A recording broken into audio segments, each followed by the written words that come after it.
Real Chat episode 61, Ghostbusters. It will haunt you every night. Whatever it is, no one should have to encounter that kind of evil. Except you girls, I think you can handle it. Oh, good. Thanks. We have a gift. We see what no one else is willing to see. We do things others can't do. Ghostbusters. If there's a paranormal problem, we're the ones to answer the call. Hello. It's the most beautiful thing I've ever seen. What do we think of these Ghostbusters? Are they to be taken seriously? You take that aisle, I'll take the far one. Okay, you sweaty freaks, I'm about to save you from this ghost! Ah! Okay, so I don't know if it was a race thing or a lady thing, but I'm mad as hell. There's a bigger picture at hand here. Someone is creating a device that amplifies paranormal activity. We're gonna need a bigger boat. Hey guys, check it out! Kevin, come inside. I was born to be a Ghostbuster, alright? Oh man, that's so not good.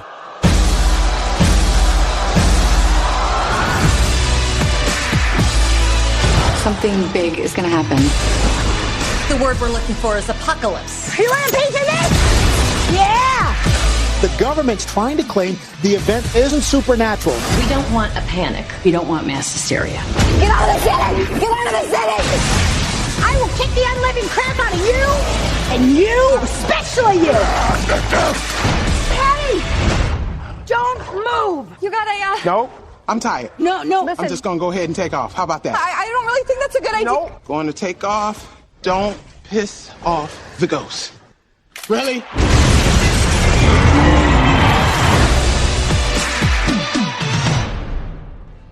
Ain't no bitches gonna hunt no ghosts. Oh, no. Okay. Who are you going to call? Everybody, welcome back to episode 61 of the returning and apparently sorely missed Real Chat podcast, a podcast that's been rejigged and rebooted Hollywood style to promise you week in, week out, the real world as we know it. Today we're going to tackle one of the most anticipated yet least wanted reboots/remakes of all time, 2016's Ghostbusters, or alternatively, Ghostbusters Answer the Call, as Sony Pictures has chosen to market it on its home video release. As film production budgets continue to rise, studios have turned to established properties with built-in fan bases to serve as their tentpoles. This is why Star Wars, Marvel and the DC franchises are still alive and well, as they are much more likely to turn a profit than original programming. Reboots and remakes have certainly become commonplace in the industry, and a boatload of classic genre pictures have been re-envisioned with the hopes of introducing the title to a new audience. Many have bemoaned this practice since the new versions frequently come across as hollow cash grabs, inferior to the original in almost every sense. You all know how Real Chat and everybody feels about the original 1984 film. It's a classic, it's as simple as that. Practically perfect in everything it sets out to do. The chemistry of the cast, the tightly focused script, the ideally placed special effects. If you've seen it, chances are pretty good you love it. Even if you don't love it, chances are that you like it. Even if you don't like it, you probably don't hate it. And even if you hate it, you probably long ago resigned yourself to the idea that its charms are effectively lost on you, and it's you, not Ghostbusters, that's the problem. My name is Adam Stolfo, welcoming you all back to Real Chat, and I'm joined by my partner in crime, Mr. Andrew McCaskill. Andrew, welcome back. When's that development happen? I didn't know we were partners in crime. It's a little bit concerning. It's been on the go for a while. Oh, right. I don't know. I feel like I'm involved in something now. How you doing, Andrew? I'm good. Yeah. Welcome back. Thank you very much. I'm enjoying being back in this first 2 minutes. Mr. Matthew O'Neill has returned as well. Welcome back, mate. I'm back too, yeah. I've tucked my genitalia between my legs for this one, like Buffalo Bill from Silence of the Lambs. Yeah. But sitting down's uncomfortable, so it's going to be a tough podcast. Let's give it a go. Welcome back, though, Matt. Thank you, very glad to have you back. It's going to be hard to top for Penny now. Yeah. You're telling me. And a new addition to the cast and making her Real Chat debut, Miss Penny Jelly. Yes, that is your real name as well, isn't it, Penny? Correct. So. I can confirm. I've got my driver's license and my birth certificate here. Penny, welcome to the show. Thank you very much for having me. Nice to have you here. Thank you very much. Thank you. Are you a Ghostbusters fan? I am of the original, absolutely. Specifies the original. Absolutely, the original, yes, classic Ghostbusters. Okay, well, we're back after a 6-month hiatus, guys, and what would you call this iteration of Real Chat? Is this a sequel, a remake, a reboot, a soft reboot? I think it's just a comeback. Reboot? I like reboot. Seems to be like that one? Yeah, let's go reboot. What about a Redux? 2.0? Oh, 2.0. Yeah, that sounds wanky. All female cast? Yeah. No. Well, not quite. Just two of us today. All right, okay. Matthew's halfway. Just two of us. The best thing about the 6 months off, though, guys, has been the fact that we've had a hell of a lot of correspondence, and our old episode backlog has been listened to a lot. So people have been wanting Real Chat back. They really have. I thought it was my tan. I thought that was the good result from that break, but I thought it was all the weight I lost. Oh.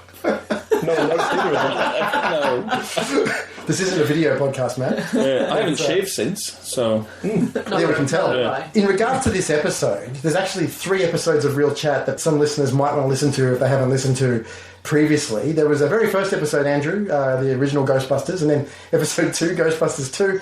And then there was a lesser popular episodes, which was 19, which we just really foolishly called the special disclaimer episode, in which we included some material that was cut out of our Ghostbusters 2 episode, in which we spoke in depth about this particular Ghostbusters reboot had just been announced, and that is a good episode to go back and have a listen to, maybe before listening to this one, now that we've all seen the film. What were we saying about that then? I can't remember. Neither can I. It was probably negative. No, it was optimistic, I think. Okay, that's good. I think we were saying at the time it was like the way it should be going at this stage. Also, episode 14, Bridesmaids, considering that it's essentially half of the cast from this film, and director Paul Feig as well, so that's a good one to listen to in preparation. So, what are some of your initial thoughts on this film, guys? I mean, I think that this film is better than it ever had any right to be. It had great fun characters that we enjoy spending time with. It's packed with funny moments. And when it comes time for the plot to develop into the supernatural chaos, that's when I think the whole thing kind of deflates. Not terribly, but the third act is notably weaker than the first 2. I don't think the action is as good as the comedy in this film. But I'll start over here with you, Andrew. What are some of your initial thoughts about this one? This is my second viewing of it for the podcast. The first one didn't go very well. Well, you didn't even make it through it. I didn't. I was 20 minutes in and I abruptly went, fuck this. How often do you do that, just out of curiosity? When it comes to comedies, I pretty much know pretty quickly that it's not going to be my cup of tea. And as you know, I love Bridesmaids, so I was looking forward to this film because it is pretty much the same cast, same director. You know, what I thought it could be would be great. So yeah, when I first saw it, I was just like 20 minutes in, I was like, it's just not working. It's pretty boring, to be honest. Yeah. So then I watched it again, and I don't know, maybe because of that experience, I came in with a different state of mind and was entertained by it for a while. And then totally agree with you, when it starts to get into the whole CGI fest and, you know, the action of the third act, it just kind of gets a bit boring. Do you think Paul Feig is... I think he's a very good comedy director. Do you think he can do action? Definitely not, no. Yeah. That was one of the major problems. It's just the choreography of the action scenes, and it just wasn't engaging. And that's a lot of action films now. You just get so much CGI hitting you that you just kind of like... You just zone out. I mean, I personally zone out. I just don't have any interest in that kind of stuff anymore. So, it was a bit of a struggle at the end. But the first half of it, I thought was quite enjoyable, quite watchable. Not hilarious, though. Okay. Yeah. You walked out of Trainwreck, didn't you, as well, with Amy Schumer? I try not to speak about that film, Matthew. It was a dark night. You did, though, didn't you? I did. Would you say you hate women? Is that... I mean, is that a fair question? And I never quite know how to answer it. And yes, clearly. Yeah, well, fair enough. Let's move on. Matt. Yeah, I saw this at the cinema, and I took my kids. My mum took me to see the original Ghostbusters in '85, so I thought it's only right I take them to see this one. And they both enjoyed it.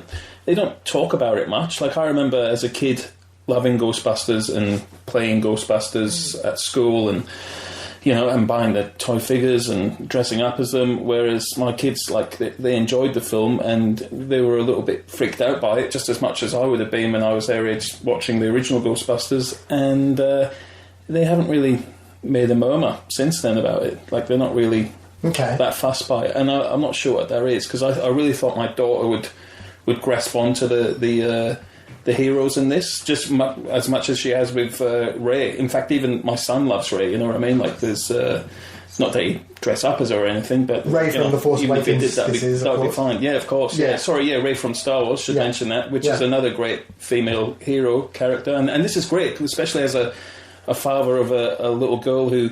She's not really into like Barbie or princess stuff. She never has been, and she finds it hard to grasp onto something. Star Wars provided that for her. Yeah. Harry Potter's provided that for her, and I thought Ghostbusters would as well, but it kind of fell flat, which I think is a good sum up of the film in general. It just kind of falls flat. Okay. What about yourself, Penny? Yeah, I would agree with both those comments. For me, I was looking forward to it when I heard it was coming out. I thought it was an interesting kind of take on it. I don't know if it necessarily needed to be a film that had to be made. I don't think we need to have a reboot origin story of Ghostbusters with all female leads. And I found it very brash and colourful. Like, it was very loud and very colourful. And thinking back on the 1985 film, it wasn't that brash and colourful. It was very... It was toned down. The humour was, very demure in a way. And I kind of missed that about this film. Excuse me. So I agree with Andrew. I kind of was sat down to watch it thinking, no, I'm going to get something out of this. And there were many moments that I really did love and many others that I didn't. I actually had the very privileged position to see the special extended edition release first and then went back and watched the theatrical release. Oh, you saw it more than once? Nice. And strange to say that all of the bits that I loved out of the extended edition, all the real Paul Feig moments of that extended comedy, pushing past the comedy and then going further and further with the joke until it becomes funny again, that was all stripped out of it. So I felt that the main characters really couldn't test their mettle with their comedy because they were being held back by the editing room. So, for me, it kind of didn't hit the mark. Okay. Could you argue as well it's because it's like a kids' movie? Like, I mean, Paul Feig's other stuff, Bridesmaids, and have you guys seen Spy? Yes. I thought that was quite funny. I did too. Yeah. And I think that was Melissa McCarthy really sort of... She was fantastic in it, yeah. It was really, really funny, that film. And I just wonder if, this has to be... Like, you have to cut out the crassness, don't you? Because it's... But there's a couple of stingers in there. Like, you kind of get shocked when she says, fuck you, and there's a couple other swear words, and you're like, what? Who is this for again? No, that line wasn't in the theatrical cut. Yeah, I was going to say, that's definitely not in the theatrical cut. Oh, okay. Yeah. I think, because, the one I watched was the extended one. That's right, yes. They I think they replaced the line... The rent is $21,000 a month. Fuck you. Excuse me. I'm sorry. That's the rent? Yeah. Who can afford that? The rent is $21,000 a month. Burn in hell. Oh, my God. I'm sorry. Wait, that's the monthly rent? Yeah. Who can afford that? I just want to talk quickly about the theatrical trailers and the controversy, because this is a story in itself. I mean, first of all, Andrew, I know for a fact that you did not see this film at the cinema because you watched this theatrical trailer. Is that correct? Yeah, I thought it was a pretty terrible trailer. Like, they really stuffed it. Yeah, so this came out in March 2016. It was viewed 24 million times in 24 hours on Facebook and YouTube, and more than 60 million times across all social media platforms in the first week. It received criticism from some social media users following word of Feig's involvement and the all-female cast, which some felt was a gimmick.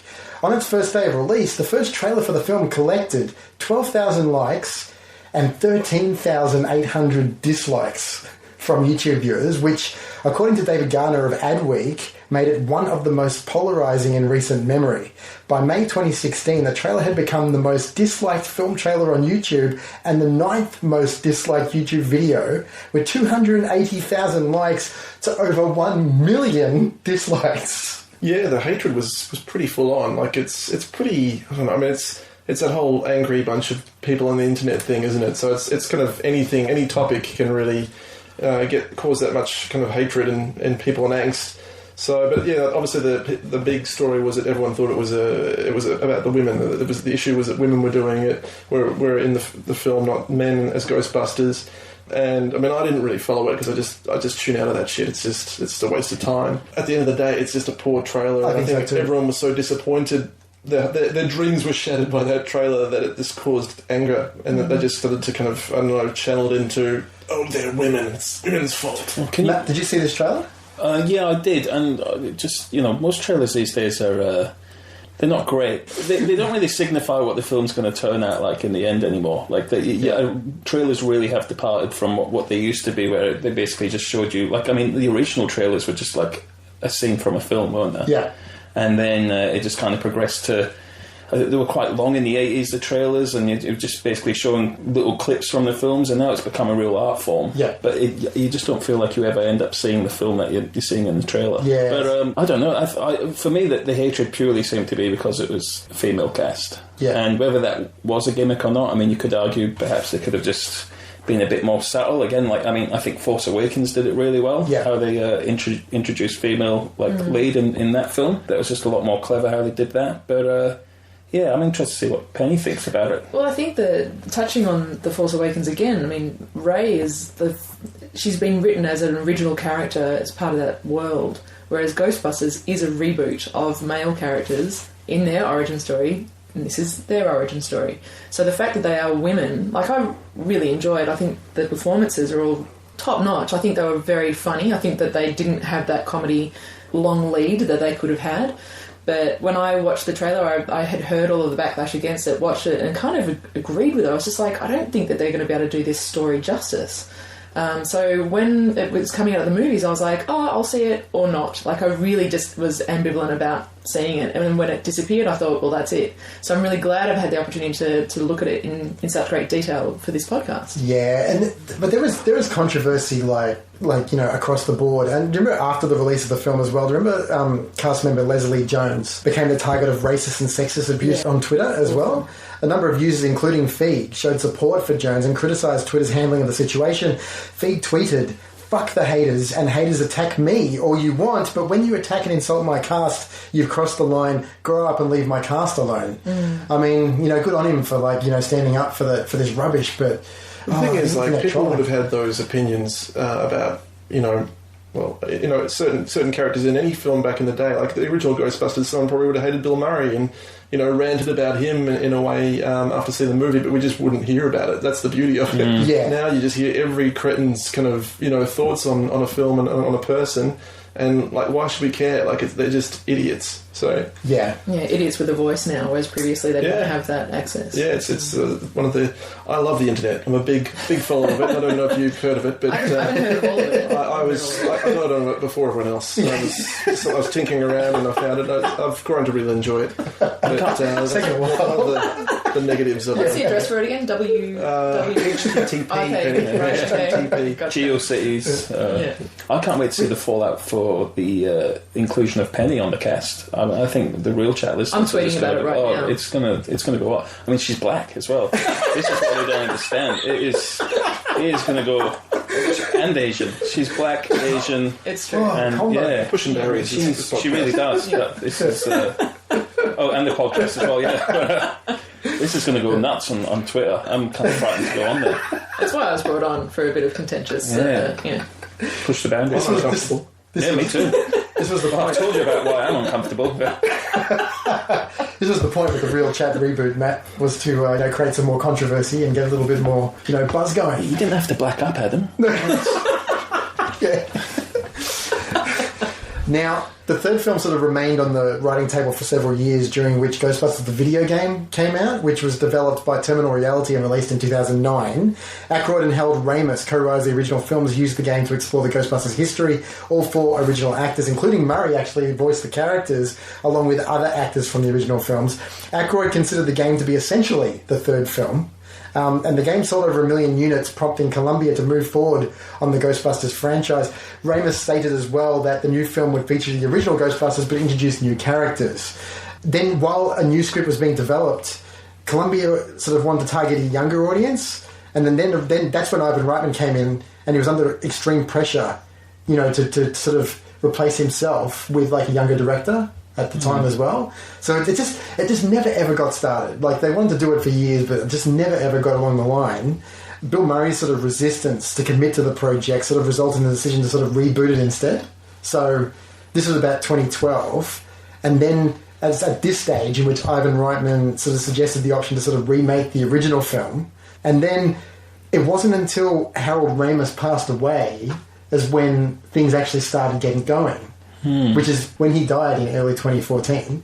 And that gave them the go ahead. Right, that's when the Ghostbusters, this new film, suddenly started, it gained momentum, and, now we've got it. When he actually became a ghost. They should have got Patrick Swayze in this as well. Perfect. Yeah. He gets a bit of a nod, doesn't he, in the film? It's the start everything. He does. Was that the extended cut? That was the extended cut. Okay. Yeah, but still worth mention. We're all talking in different movies. Different movies, yeah.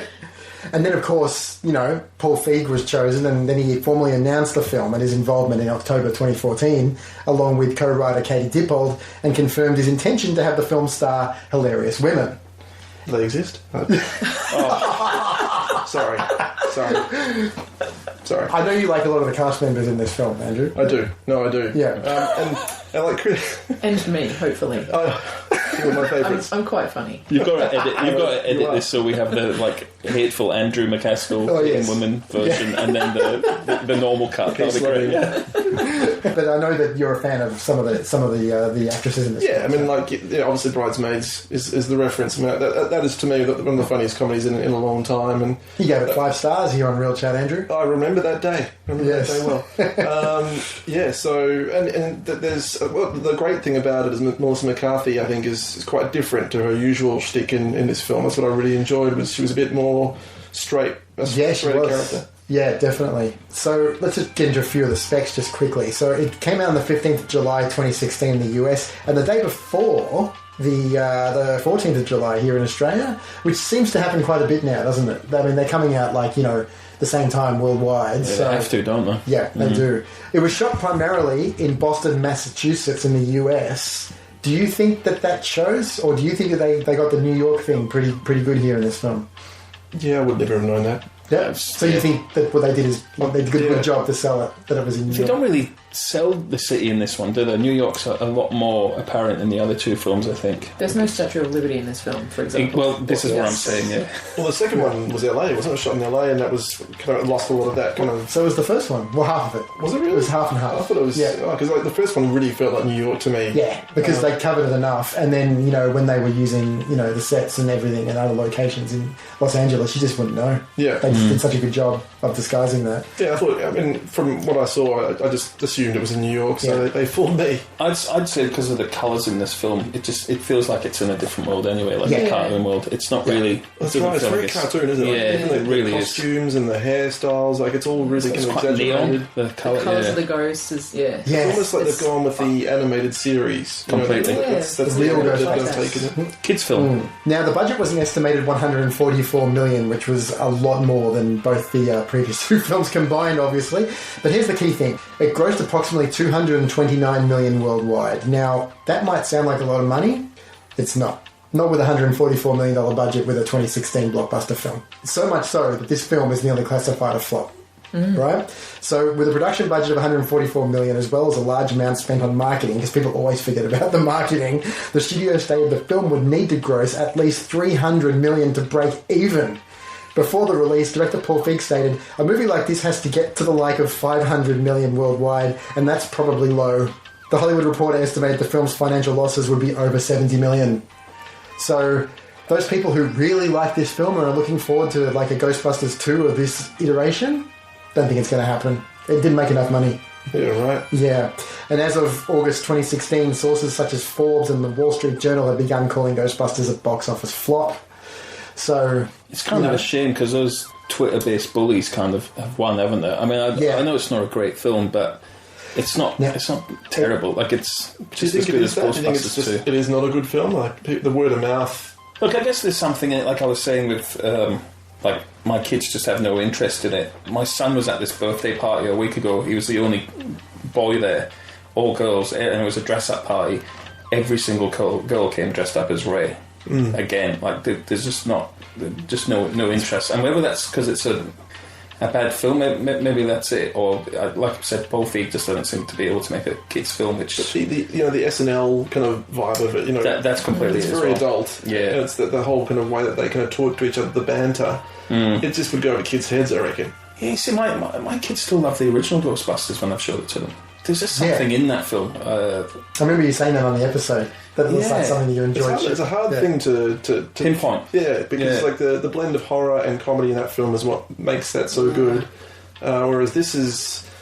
I don't know. It's just not very funny. Well, first of all, the SNL guys are very subtle as well, aren't they? Like that's the humour can be. It's very different style of humour. Yeah, very dry. Whereas this is just in your face, like from the ghosts, the colours.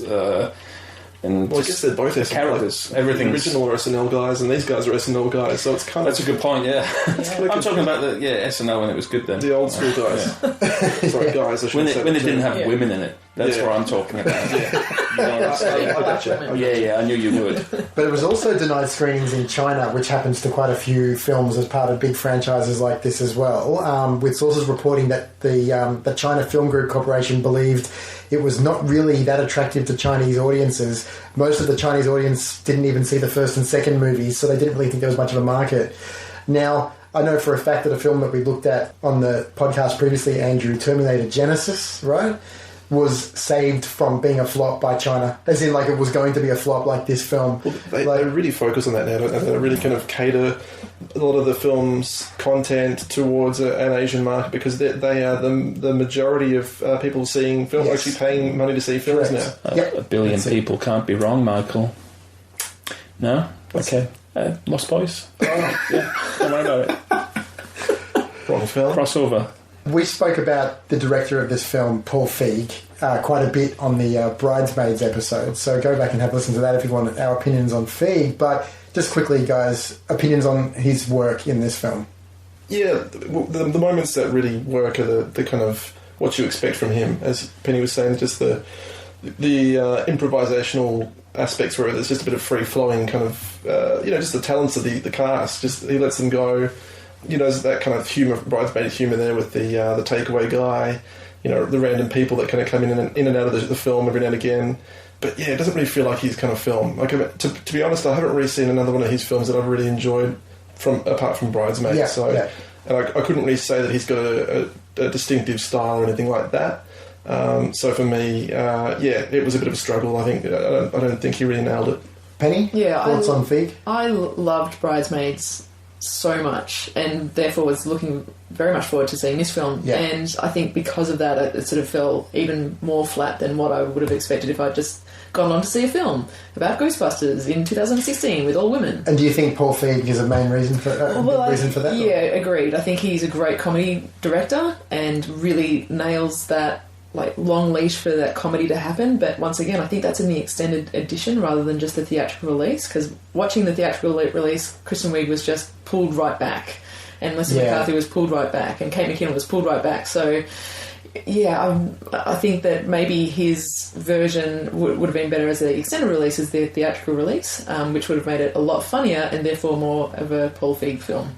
I'll echo these two guys. I love Bridesmaids, and I'm on record now as saying I really enjoyed Spy. This just felt like Ghostbusters 2.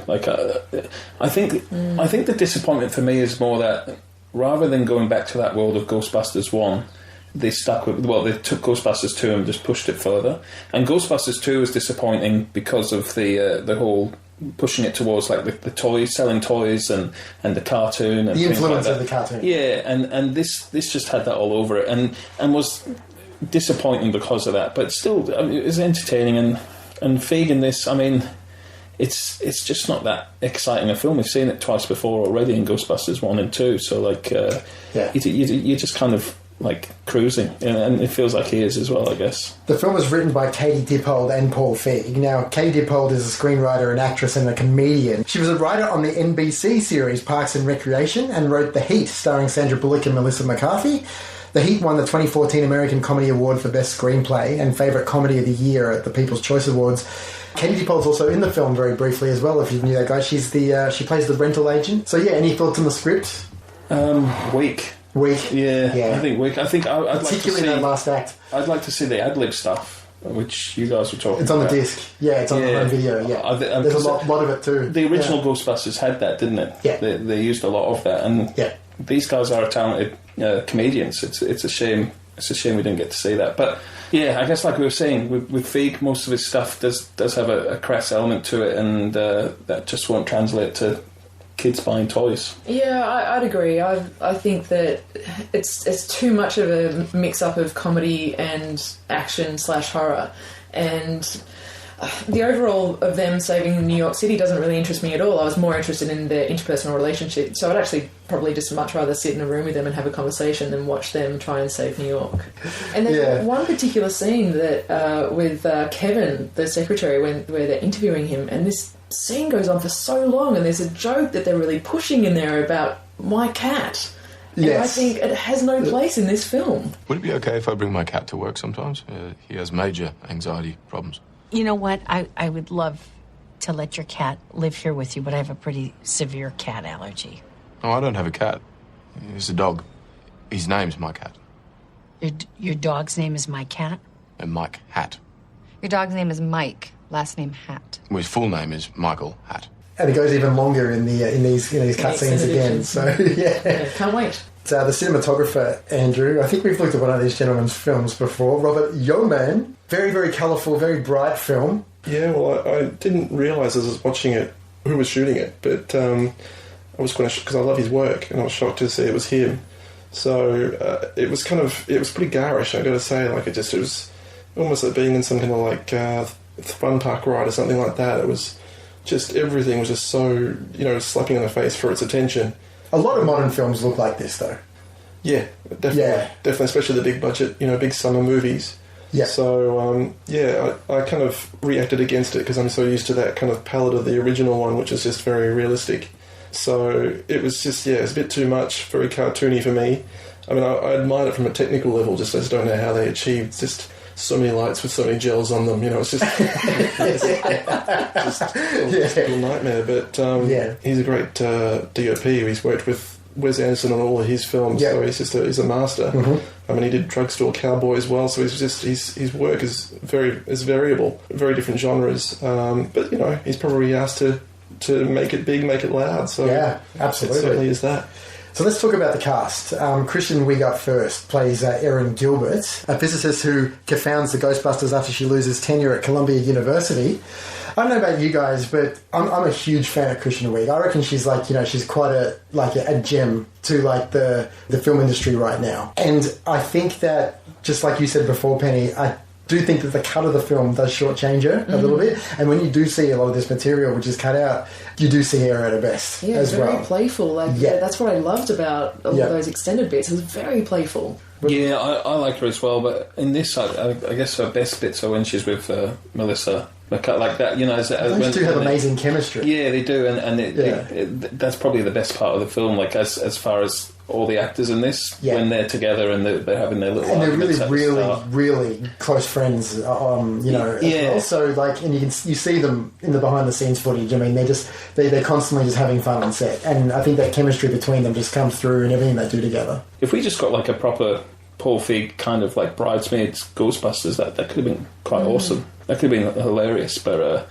we didn't go down that track. Thoughts on Kristen Wiig, Andrew?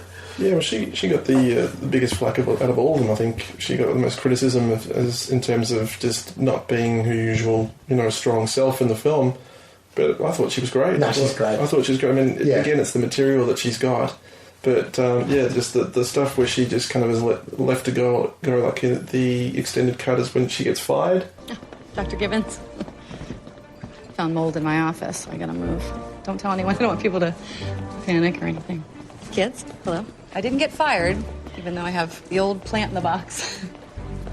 Margaret, hi. Just taking my plant out for some air.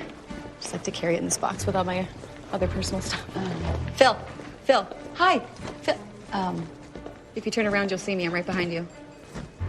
Oh, yeah. He's looking at that chart.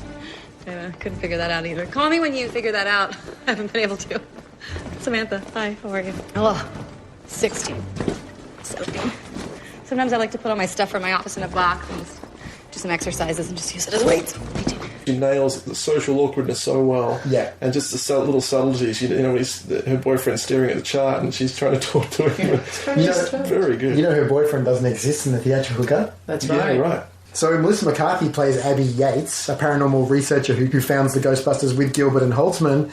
Yeah, I thought she was... I mean, again, her and Wiig were the best two in this, I thought. And I mean, I guess the other two didn't have a terrible amount to do, did they, really? No, not really. I actually really liked Kate McKinnon's one-liners. She would often round up the scene. She was great, but I mean, I guess she didn't have much to do though. But she was a great. I mean, she's probably my favourite of the four. Yeah, Holtzman. Yeah. An eccentric engineer who co-founds the Ghostbusters and builds their equipment. So she's essentially taking on Egon in this film, isn't she? But from a completely different backbone. I mean, like, I think that she's fantastic in this film. I think because she's from Saturday Night Live. That's right. And has she done much film work? I don't think so. Not that I'm aware of. No. I don't think she's just done a really. Yeah, she's getting a lot of gigs now. I think off that performance. Yeah, but it's memorable though, isn't it? This character. Well, I think the film comes to life when she turns up. You know, even her reveal when she's in that room the whole time. Oh, that was it's great. Great moment. Yeah, like it's and just the little cutaways to her just doing these kind of little looks and little twitches and just eating chips all of a sudden, like during a moment of the ghost. You know what I mean? Like, she's like a psycho, isn't she? She's like crazy, but and then just bursting into song, as well. Also, like I love that moment. That was great. And just Kristen Wiig's reaction to that was great. Yeah, I think she got a lot of opportunies to do improv as well. I think that she had the most opportunity to really bring that comic flair. She seemed to have the most life out of everyone there. She was going for it. Leslie Jones plays Patty Tolan, an MTA worker with extensive New York City knowledge who becomes the Ghostbusters' first recruit, obviously the Winston of this film. And that's why I was so angry about, all the stuff that happened to her after the release of the film. I think she does a great job with the material that she's got personally. Oh no, I thought she was one of the issues with the film, and not her performance, her character. The black woman has to be the one that's not educated, and it's just so stereotypical. I just felt, as soon as she burst onto the screen, I was just like, God, like it's like watching Big Mama's House again or something. Honestly, why can't she be the smart one? You know what I mean? I found it hilarious though, so I kind of went with it. But if I can see what you're saying. Yeah, it's just been in cinema since since the 80s. It just feels like a loud black it's the same old surely there's more for black actors now. Penny? Yeah, she didn't drive the story forward at all. She at one time when she's trying to come onto the Ghostbusters join the Ghostbusters, she says, I know a lot about New York, and you think, oh great, here we go, she's going to tell us all about New York. And there's one moment where she talks about, oh, I know that building, and then has a bit of a reveal about it. But apart from that, she doesn't drive the story forward at all. Yeah. And it was shot in Boston, so I mean, what the fuck? That's great, about New York, but we're nowhere near it. Yeah. It's like me, hey guys, I know a lot about London, so basically she's crazy, Yeah. I can't tell you how to get to the nearest Macca's, but there's one in London, but What did you think of Leslie Jones, Andrew? Well, like the trailer, she was kind of really irritating in the trailer to me. Like that's what kind of jarred with me, was just the whole screamy, thing was just kind of like, oh, fuck. It's just, I don't want to watch a film where that's going to be... So you didn't find her funny? You didn't find it? Well, the trailer was a big turn-off. I just thought she's going to be really annoying. But then, obviously the way they cut trailers, it just wasn't... It was unfair. And she was great. I thought she was really good. I thought she gave her character... I don't know. She didn't have a lot of characterization, but she was funny and engaging and believable. And I'm not sure real. Sorry? She was a real person, so... Believable as that. I got it. I thought, Now, who would have thought that this guy had some comedy chops? Chris Hemsworth plays Kevin Beckman, the Ghostbusters' handsome but dim-witted secretary. He's really, really good. Oh, I disagree. Really? Yeah, I disagree. I thought he was horrendous. Really? Yeah, I thought he was horrendous? Yeah, I thought he was just terrible. Not whether it's his fault or not, maybe it's the script, I just thought it was really, really weak. Yeah. I mean... Adam... He was horrendous. All right. Yeah. I enjoyed his bits.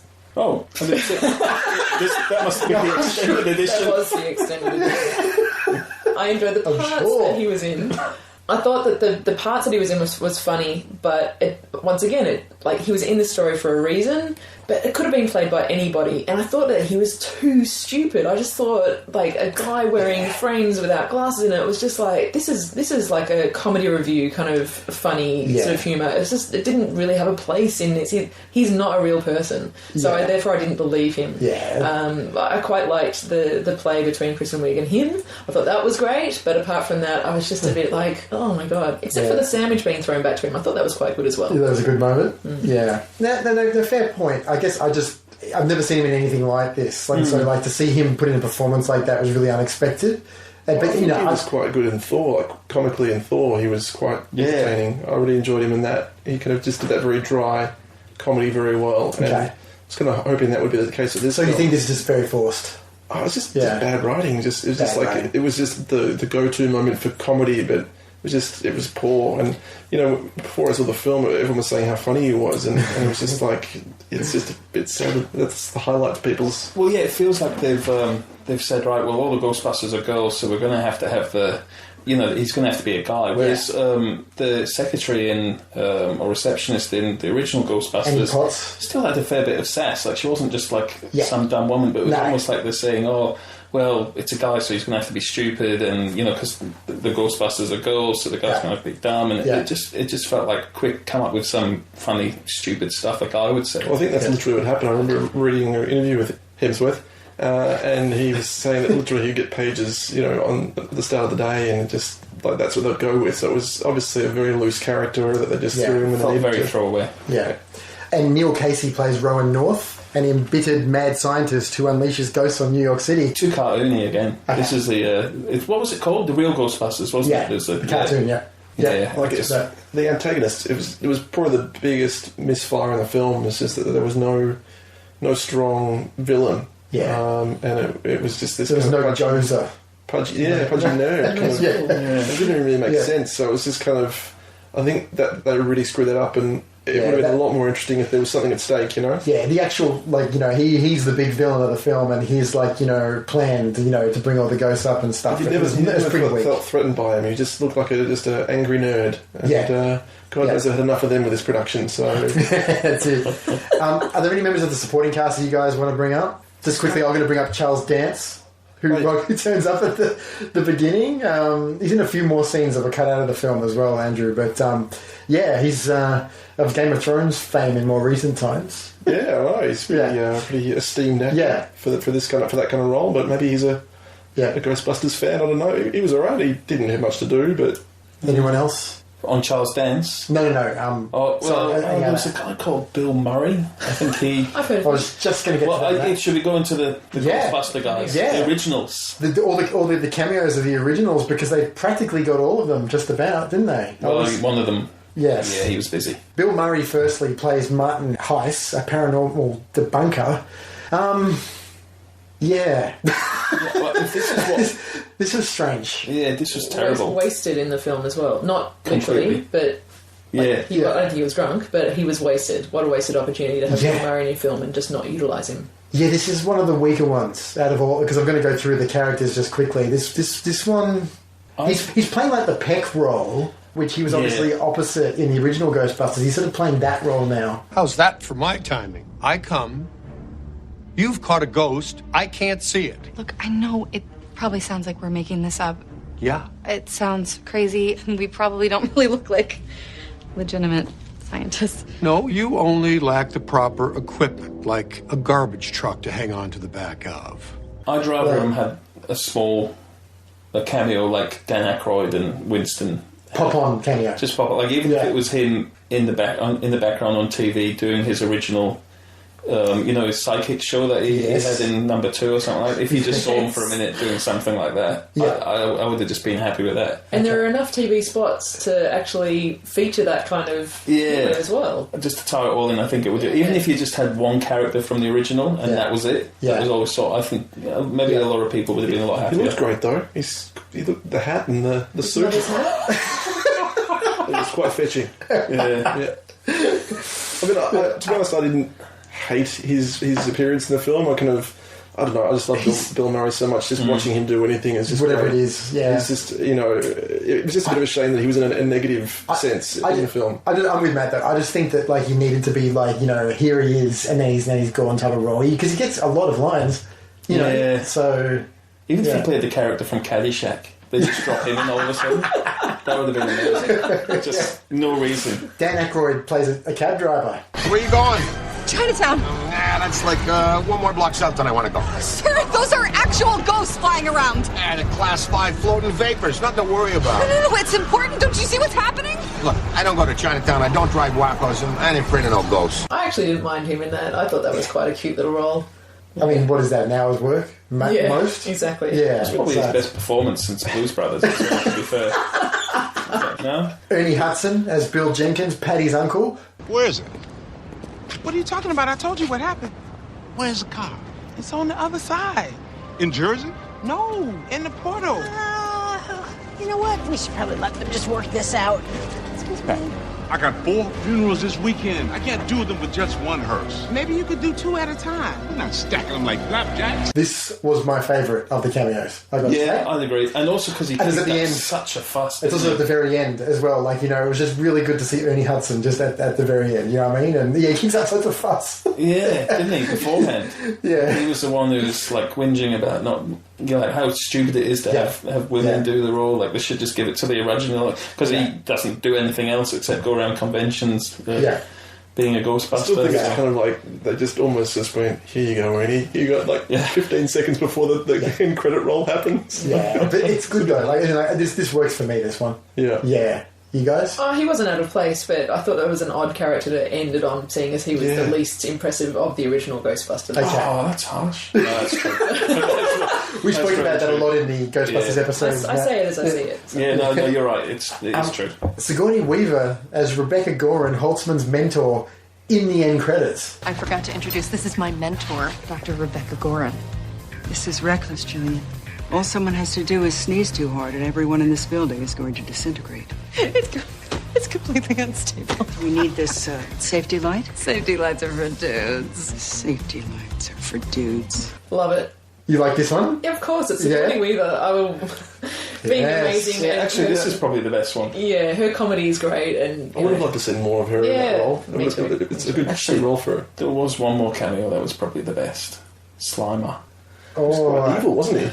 I thought it was kind of funny when he had his girlfriend. I actually thought it was fun. Yeah, in the hearse. I thought it was kind of funny. The Die Hard 2 moment where they go up in the seat and go back down into the hellhole. Okay, Annie Potts. I quite enjoyed seeing her. Vanessa, the hotel desk clerk. This is a good spot to put her in. If you're gonna do this on the phone, because in a minute I'm going to ask you guys what you thought of the decision to actually do this with the original cast, right? But if you're going to do this, that's the way you use Annie Potts. It seemed quite fitting. Yeah, and she's great. She always was. Well, I'm terribly sorry that you have a draft in your room. Why don't you hold while I connect you to someone who might care? Hi, excuse me. Hold on. What do you want? Where's your janitor? Oh, that nut job. What has he done? I don't want to know. Just take the stairs down and get him out. Yeah. About Andy Garcia, I kind of enjoyed him in this. You did? Yeah, kind of like the kind of obnoxious, kind of suave, kind of carefree mayor. Yeah. He was. I liked it. It was just kind he didn't like being compared to the mayor in Jaws. Mayor from Jaws, that was great. Great line. Please, Mayor Belly, you have to believe me. You're the only one that can do something. Please don't be like the mayor in Jaws. Never compare me to the Jaws mayor. Never! That's a good moment. You see, that's more from the original Ghostbusters. That's something where, like, only the parents would get it, you know what I mean? Yeah. And that's exactly what happened when I took my kids to it. I was the only one who got it. And there's moments like that, where, a little gold like that, where you just think, well, what could have been if they just kind of kept it that kind of sharp, or which is what the original is, and even number 2 has some of that, because you can't help it but have that with Bill Murray and Ramis, and but this film should have more of that, but didn't. And there was one more cameo as well, Matt. Did you guys catch the bronze bust of the late Harold Ramis that appears towards the start of the film? Yeah. Charles Dance walks out. Walks past it. Yeah. I did see that and wondered why they held on that. Yeah. Because it's him. Missed it. It's just a way to get him in there. Not like him, I think. It was more like the cartoon version of him, wasn't it? Yeah. No, I think Andrew, you'll find it's just more like Harold Ramis circa 2013, 2014. Yeah, right. He just looked a lot more like that. There's actually one more cameo as well. Oh, he's like in the Stay Puft Marshmallow Man. Yes. Correct. Yes, that was that was just saying. That was forced. No, Rick Moranis too, which is a big shame. Yeah. But just quickly, while we are talking about the original cast, guys, can we just talk for a moment just about the decision to not make this a torch-passing film or a sequel to the first two? Particularly with the massive success of Star Wars: The Force Awakens, I think it's quite baffling that they didn't go for that. Because, in a minute, I'm going to ask you guys what you thought of the decision to actually do this, a torch-passing film or a sequel to the first two. Particularly with the massive success of Star Wars: The Force Awakens, I think it's quite baffling that they didn't go for that. particularly considering that so many of the original cast turn up in cameos, so you did have them in some capacity. I'm not going to say that it would have been better, though. It just sort of feels like there would have been maybe a little less controversy and a little bit more pandering to fans. What do you guys think? Yeah, I think the nerds would have been a lot happier. Yeah. You get them off your back straight away, and then this whole production would have just had it easier run. I just think it's an odd decision. You got access to them all, and you just decide to make them all different characters in a different world. I don't know. They're kind of like these remakes are kind of cash cows, aren't they? Yeah. Ultimately, it's just like we're trying to get a new generation involved and make a shitload of money. I mean, it's horribly cynical, but it kind of is. I mean, Total Recall and RoboCop, all those films. I mean, we just don't need to see new versions of them. They were kind of classics of their time, and they're never replicated. Yeah, and but I think we're going to see a lot more of them too. Yeah, maybe it's just the wrong people making it as well, because reboots are really hard to do, and so far Abrams has done great. You could argue with Star Trek and Star Wars. Now with Star Wars, he just seems to get it. Yeah, he's your go-to man. What do you think, Penny? Yeah, I agree. I think that. I mean, I loved the Ghostbusters, the original, so much. I would have liked to have seen them in a greater capacity. I think it becomes a bit of a spot the cameo kind of thing, which does become a very much of a cash cow project. Yeah. So for fans of the original films, I think it's that. Oh yeah, there they are. That's great. But if they weren't in them, you'd also be raked over the coals. So there are quite a few Easter eggs just quickly in the film as well, guys. Mainly references back to the original. Some of them are really glaringly obvious, like the Stay Puft Marshmallow Man. Others are a little bit more subtle. I'll just read through a couple of them quickly. In both films, the title appears after a shot zooming in on the face of a screaming victim from an off-screen ghost. Like the original Ghostbusters, Dr. Erin Gilbert is a professor at Columbia University and subsequently fired from the university because of her beliefs in the paranormal. The door of Abby and Holtzman's lab has a sign that reads, "Do not write stupid things on the door." Of course, in the original film, on Venkman's lab, it had "Venkman burn in hell" written on the door. I didn't soil myself.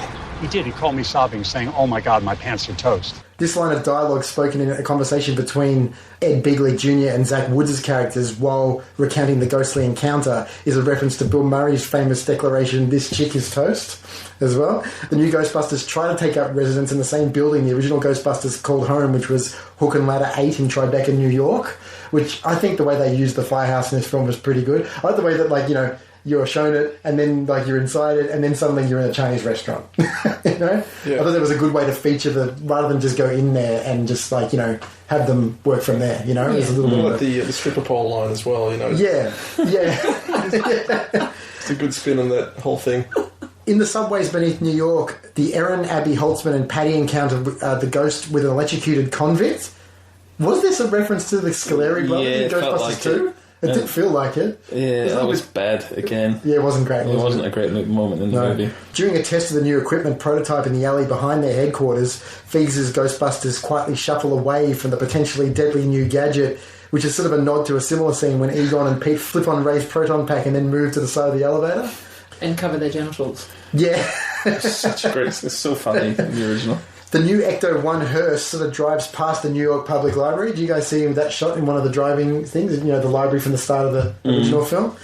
Here we go. Matt Slimer, the famous green ghost from the original Ghostbusters that Dan Aykroyd claims is the spirit of John Belushi, not only returns for this film, he's also seen eating hot dogs from a street vendor as in Reitman's Ghostbusters as well. So that's right, yeah. Yeah, it's a little touch there. Although the new Ghostbusters has a totally different storyline about the emergence of ghosts, it still finds a way to include the good old Stay Puft Marshmallow Man as a balloon in a haunted Thanksgiving Day parade. Not one of my favourite cameos, I must say. No. It didn't really work. It just squashed them, didn't it? Is that really weird squash shot of them as well? Yeah, but it did introduce the Swiss Army knife, which was... plot point. Very important plot point. You have to have a gun go off. Yeah. Rowan asked the Ghostbusters what form they'd prefer he appear in for the final fight, and then decides to turn into a giant version of the logo. Gozer winds up in the form of the Stay Puft Marshmallow Man in the original film, asking what form do you want me to come in? It was like a nod fest, wasn't it? It was just like, and it's like everything was just kind of like, this is a not throwback to this, and it's just like, oh, kill me now. It's just like, can we wrap this thing up? Yeah, they just lost the plot, didn't they? The logo thing was terrible. Yeah. I don't know if you guys picked this one up, but when confronting the Ghostbusters, Rowan throws a piano at them, which plays the familiar melody of the Ghostbusters theme very, very quickly. I did like that. And then there was that weird one, Andrew, in the post-credits scene where Patty listens to a recording on an EVP and hears the name Zool, which is the entity that possessed Sigourney Weaver Stinky Town for me. So that's a like sequel bait thing. Yeah, if they do that, it'd be kind of a relief that they don't make another film if they're going to just remake the first one. I was just like, please don't do that. Please don't do that. When we came out to talk about this film, I was like, oh yeah, 3 stars. This is just it's draining. It's going down. Yeah, is it? The stars are falling away. Yeah. Just a little bit of trivia here from Ghostbusters, guys. At one point, Aaron proclaims, "Books can't fly, and neither can babies." Both happened in the original Ghostbusters and Ghostbusters 2, if you didn't pick that up. That's right. During the 1990s, Dan Aykroyd's concept for a third Ghostbusters film revolved around the Ghostbusters travelling to an alternate hellish version of New York City. Columbia Pictures balked at the proposed $150 million budget. Ultimately, Ghostbusters 2016 ended up with a $144 million budget, although inflation means it cost a lot less than Aykroyd's proposed sequel. During the exorcism scene, Patty can be seen swinging a metal tube directly towards Abby. This metal tube is actually one of the exterior pieces seen on the back of the DeLorean in the Back to the Future trilogy. Bang! There's your reference. Goodness me. Wow. I didn't expect that to happen today. You thought we'd left those references behind? Well, right? no, I just didn't think there was anything to tie it in. Yeah. And just in case anyone's counting, that is mention 186 of Back to the Future on our podcast. The original Slimer was a tribute to the late John Belushi, as we already said. When Slimer goes joyriding in this movie, his girlfriend Slimerette is modelled after Belushi's character's girlfriend from Animal House. Did you know that, Matt? That's pretty funny. When Possessed Kevin shows the Ghostbusters the glory days of New York City and summons ghosts, there's an advertisement saying, "That's a big," and showing a Twinkie, a reference to Spengler's 35-foot-long, 600-pound Twinkie metaphor in the original Ghostbusters. That's pretty nice. Well, I love that moment in the original film, so a little reference to that, yeah, is a good thing. The containment unit shown near the end of the movie shows a D. Barrett and a V. Clortho on its monitor. Dana Barrett is Sigourney Weaver's character in Ghostbusters, of course, and Vince Clortho is the Keymaster, the entity that possessed Louis Tully. As Rick Moranis has long since retired from acting, this was actually the way of including him in the film. Yes. During Gillian Holtzman's fight with an army of ghosts during the climax of the film, a number 1984 is seen on Holtzman's Proton Pack, which is a reference to the year in which the original Ghostbusters were released in theatres. It's also the year in which she was born. So just there you go. You know, some of these things that just appear random and you never know unless someone brought it to your attention. You know, there's normally a little Easter egg or something in there. Yeah, nice. And while closing the portal, 2 Ghostbusters rescue the other 2 by pulling them back from the other side, by pulling them on a rope. While being pulled through, their hair turns white. Now, Matt, this is very similar to Little Girl in Poltergeist, is that right? The hair thing? Yeah. Like, is that... I mean, that's what I was thinking. I mean, is that just a nod to Poltergeist? I guess. I mean, there's not many other films that have used that setup, I guess, with the pulling through the wall, yeah. Yeah. I guess, yeah. I mean, I didn't really think about it, to be honest. I think this film does draw upon a lot of films. Yeah, I felt that there were a lot of references. I definitely got that Poltergeist references by pulling them through, the hair goes white. References to, as I said, to Die Hard, the chair going up with Slimer and Slimerette in it, facing the camera. Yeah. The Shining, bashing through the door with an axe. Yeah. Beetlejuice, the dance sequence, which was in the extended edition, but also appears in the credit sequence of the theatrical release. Yeah. I thought there were a lot of movie references. So between the movie references and the references of itself, it felt like a very referential film. Yes, as well. Yes, that's right. So, yeah. Indeed. Ghostbusters, that was in there as well. I think I got that as They well. got it, there's a smidge. Yeah, I think you're right. Yeah, I'm just going to move on to the DVD and Blu-ray releases section just quickly. The Ghostbusters Answer the Call Blu-ray and DVD came out in October this year. Now, one unique thing about this version, you can get it on in 3D and 2D because the movie was shown in 3D as well. The 2D version, the widescreen version, has 3D effects in it. And by that, I mean, you know, you've got your widescreen picture. When there's a 3D effect, it comes out of the picture. So the black bars at the top of it, like, you know, proton streams and ghosts and stuff, they leave the frame and go into the black, like, you know, whenever there's a 3D effect in the 2D version, if that makes sense. I've never seen anything like this. It's a little bit distracting, I must say, because, like, you know, you're sort of... you're worried enough about when you're being pulled out of the experience due to the look of the film and the effects and the CGI and stuff. This is quite distracting, but nothing like I've ever seen before on a Blu-ray release. It's kind of like it's a perfect kind of example of the whole film's kind of ethos. It's just kind of trying to be clever, and it's very, very self-conscious, I guess. Yeah, they're trying to put in more is more when often, as we know, less is more. That's right. But just a good script. Yeah, that'll do it. Yeah. It's funny that one of the complaints before this film was made was that it's a bit gimmicky. Yeah, and then they just keep feeding that with the home release. Worry. Yeah, exactly. Let's go to town. You want gimmicky? There's not one but two audio commentary tracks on this release as well. One has director Paul Feig and writer Katie Dippold. Sort of a very affable and informative track. It's not bad, but really they just talk about how great everybody is. And how funny everybody was. It's good to be told that, I think, sometimes when you're watching a comedy as well. Yeah. Just how funny people are. Remember, this is funny. Yeah. Remember. Yeah. That's right, yeah. And then there's also a department heads track, like the editor, the producer, production designer, visual effects supervisor, special effects supervisor, yeah. So all that stuff was great, I must say. Well, maybe I haven't heard this one, so maybe this one's good. Sorry, I wasn't referring to the commentary, just those guys, and all the production designer costume, everything in the background looked great. The Chinese restaurant, all of that stuff. Bill Murray's hat. Sorry? Bill Murray's hat was a standout moment for me. Yeah, so I think this one's a little bit more of a technical track, I think, but for people who are interested in that stuff, it might be worth a listen. Typical comedy thing, they put gag reels on the disc as well, which is just like outtakes and stuff like that. Are they any good? I guess. I mean... Somebody will tell you that they're good and then they're okay. It's always funny when someone forgets their... Oh, fuck. What was it? Forgets their line. That's the one, yeah. See? Forgets their prompt. You see how funny that was? Oh, hilarious. It's true. Yes. I'm going to add some laughter in the background of the track. You don't need to. It was there. And I'll tell you it's funny. There you go. Yeah, I was saying it was funny. There's deleted scenes on there. There's extended and alternate scenes. There's visual effects docos. There's a little doco on the slime in particular and stuff like that. And there's an actual little documentary on Chris Hemsworth as Kevin as well. So, yeah. Excellent. There's a lot on there. I guess if you're someone that generally really, really likes this film, there's a lot on this disc. And if you're that tumbleweeds are blowing over a lot of those special pictures. That's also an added extra. Hey, give someone some work. Let's look at the positives. What's great about a recent film, Matt, being put on the Blu-ray format or HD is the fact that all the special features are also in HD as well. When you got an older film, a lot of the time the special features are all from analog days. Yeah. But everything is in full HD on this disc. So. Well, it's got that going for it, I guess. Andrew, let's talk a little bit just quickly about the soundtrack and score. Yes. To Ghostbusters 2016. Theodore Shapiro.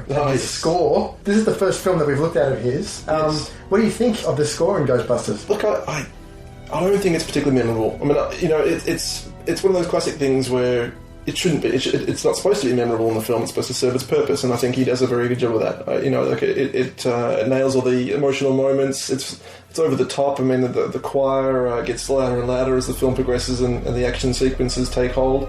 Yeah, what do you think about the use of that choir? It was a bit distracting. It's very this is epic, this is massive. Yeah, but I guess it had to be, didn't it? I mean, it's serving the purpose of what's on the screen. So, yeah, I thought it was effective, but, when you compare it, and I know I shouldn't compare it to Elmer Bernstein's original score, which had a lot of charm and personality, this just kind of blended into the background of the sound effects. Sorry, Theo. Was anyone else disappointed as well with how little the original Ray Parker Jr. Ghostbusters song was used in this film? Just at the start, for about 15 seconds, and that's it. Yeah. It never came back. Yeah. No, I didn't really miss it because to me it's just so... It's tied to the 80s. Okay. It's tied to the original. So there was like a remix of it at the start, wasn't there? No, the original played at the titles at the start. Right. But later in the movie, there's numerous remixes of it. But then there's just the little soft piano. Every now and then, isn't there? Yes. In the score, I think. Yeah. Theo put it into moments of the score, sometimes in really grand parts as well. Yeah. Where it used the melody of the Ray Parker Jr. song in the score. Yeah. Which is not something that any of the original composers from the older films did. Yeah, another misfire in my book. Yeah. Okay. Yeah. 2 soundtrack releases for this film.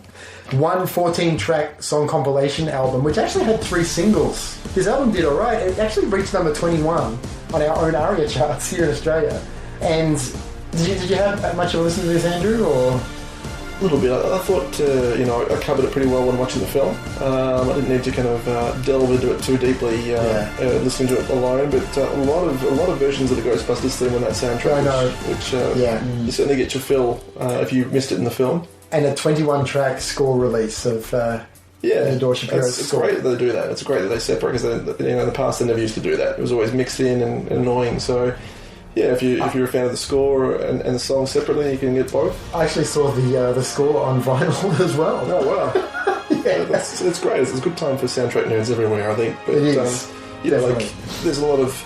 it makes me feel very old when I look at the artists on the soundtrack, and it's obviously aimed at a younger generation, so people like Zayn, for instance. I think he's one of the members of One Direction, is that right? Don't look at me. I'm glad you didn't look at me. In fact, just don't look at me. I'm going to say that could even be wrong. But there's G-Eazy, and I can confidently say we're all friends, all fans of G-Eazy here. And Fall Out Boy does a spectacular version. Sorry, I'm being a sarcastic prick, but that's what the soundtrack features, and I hope the kids enjoy it. Me too, mate. Me too. Now, just quickly, in regards to alternate versions and deleted scenes, if you're a fan of this film, again, go get that Blu-ray or DVD, and because it's got all of it on there. Everything's missing, and so much improv stuff that they just let the actors just go crazy, and some really good stuff in there. But how's this? Director Paul Feig once said that his original cut for this year's Ghostbusters was 4.5 hours long, which he then cut down to a slim 3.5 hours. In the end, Jesus. In the end, there's a series coming out, I think. And in the end, the movie was 2 hours, so it was... Usually when that happens, there's no script, isn't it? It's just like they just shot the hell out of it from every conceivable angle. They've just tried every possible idea and then gone, it's all going to stick together somehow. Yeah. To his credit, though, that 2 hours felt like 4 hours. Yeah. He kind of got his wish. But the extended cut that Penny has been talking a lot about today has added 17 minutes to the film. I enjoyed the extended bits. We've touched on Hemsworth. Now, how much dancing is in this film as well? Far out. Because the extended cut has even more. That's right. There's an entire sequence. And I love a good dance sequence, but I just didn't see the place for this, or a lot of the other dance sequences either. Shouldn't ghosts be terrifying? In theory, yes. Ghostbusters was like, those dogs were quite creepy. I mean, it's so funny what Moranis did with them, Alright, who bought the dog? You don't even need to put a clip in, just use that. It just sounds just like it. But, the dancing shit, honestly. Yeah, and you're right, the ghosts weren't scary, were they? They were first film they were. Yeah, this one. Yeah. And they weren't just ghosts. There was like the demon at the heavy metal concert was like, was that a ghost of a demon? Surely you can't be one. Like ghosts of and the mirror people. Like what the hell was the mirror people? God, they're all trapped in the. Oh yeah, the soul slept behind the mirrors. I thought that was quite creepy. If you watch the 4-hour version of it, all makes sense. The most of the stuff that was taken out are additional scenes and subplots featuring Justin Kirk, played by Phil Hudson, the boyfriend of Erin Gilbert, who isn't even in the theatrical cut. Elizabeth Perking playing Phyllis Adler, a resident professor and rival to Erin's. She wasn't in the theatrical cut either. I quite liked her. Leslie Nicole playing Mrs. Potter, an elderly hotel resident who interacts with Rowan as well. That wasn't in the theatrical version. Didn't need her. As well as the internet blogger who gets assaulted on the street by Erin as well. That was another scene that was added in.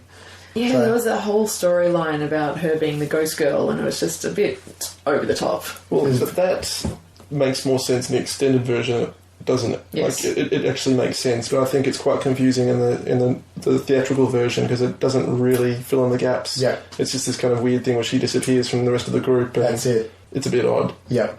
In regards to the awards for this film, we haven't got any yet, but I don't think there will be. I think it'll be staying that way. Yeah, no Academy Awards, no Golden Globe nominations, nothing probably. But we haven't got anything yet. But an ARIA, maybe. Maybe. No, maybe not. That's already gone. Yeah.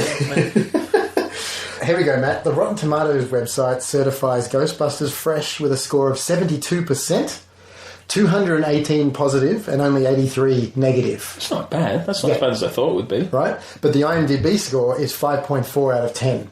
So critically, this film was well received.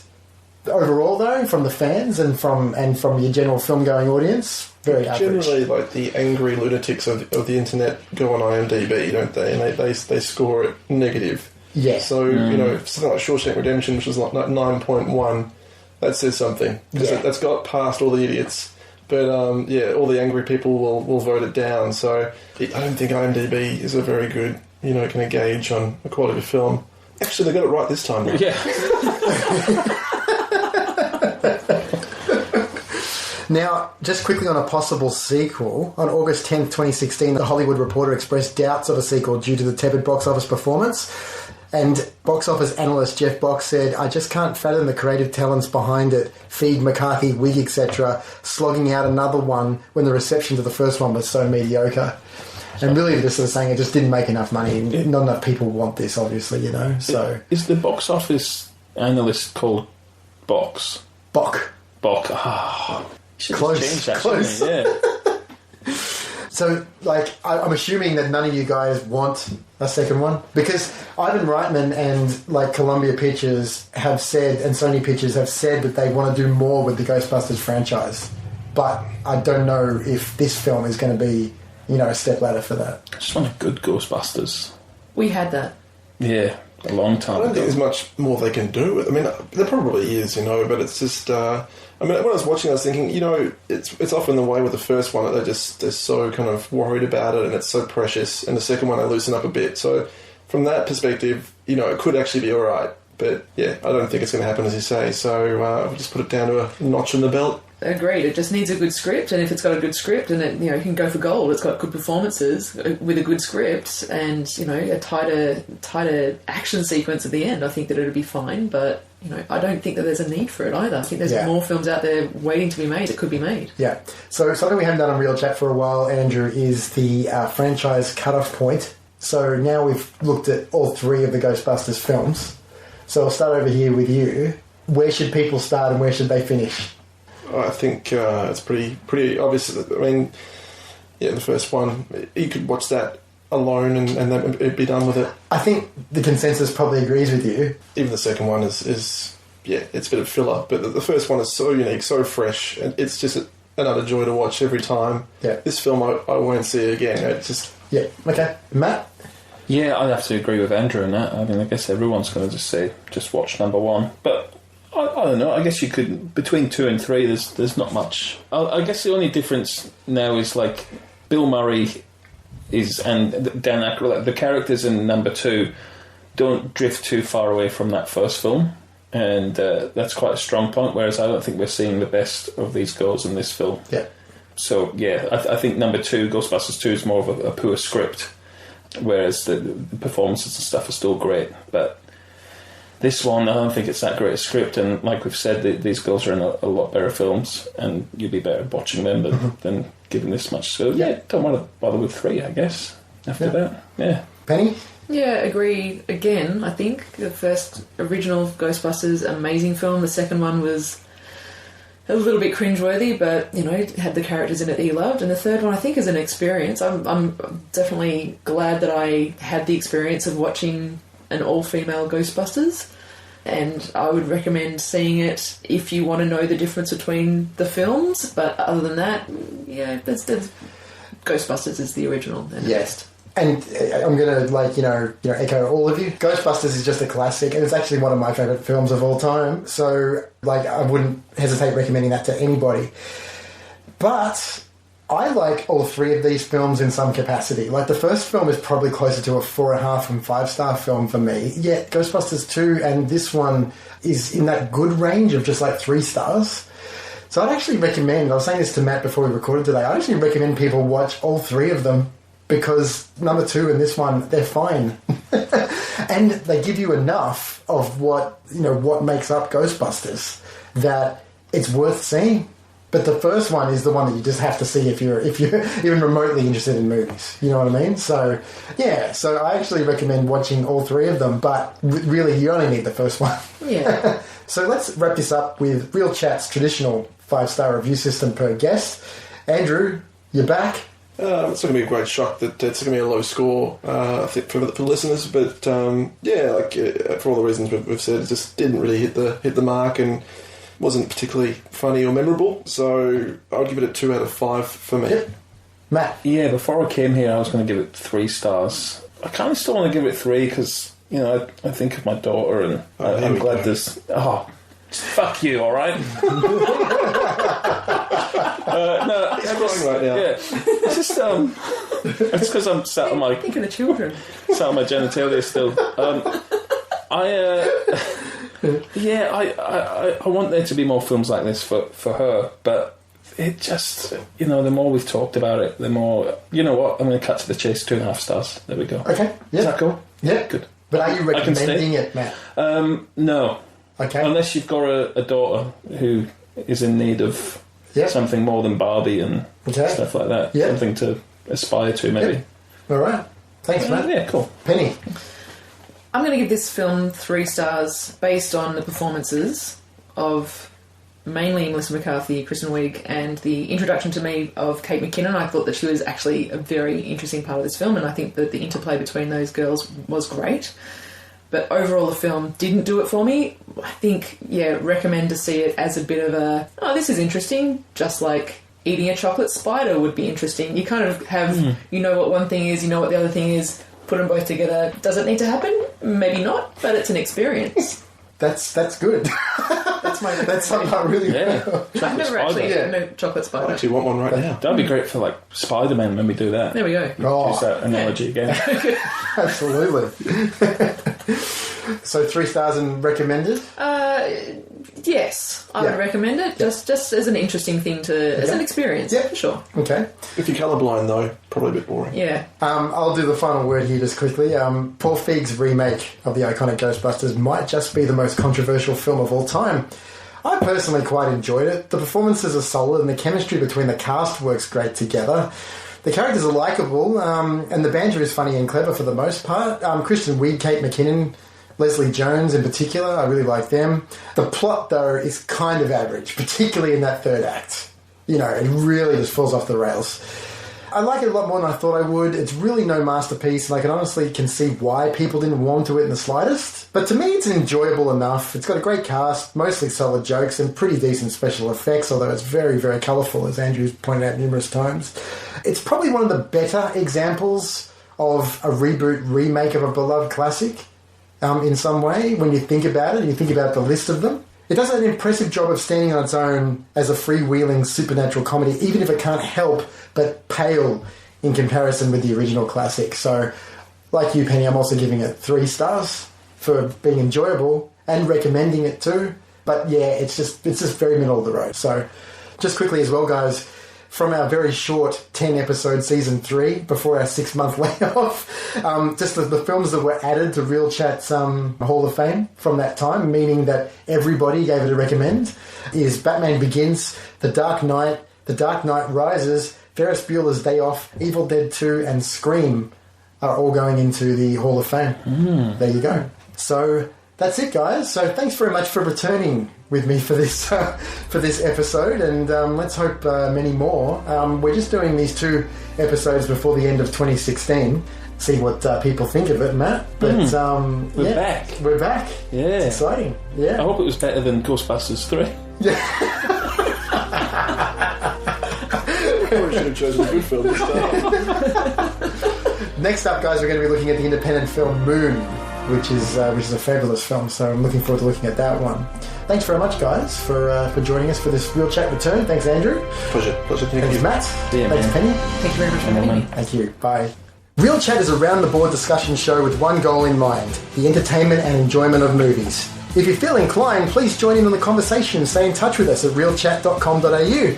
You can also find us on Facebook at Real Chat Podcast, on Twitter at Real Chat Podcast, on Instagram, real_chat_podcast, on YouTube at Real Chat Podcast, and now you can also find us on Google Plus at Real Chat Podcast and Tumblr at realchatpodcast.tumblr.com. You can also find us on Player FM, Stitcher Smart Radio, and TuneIn.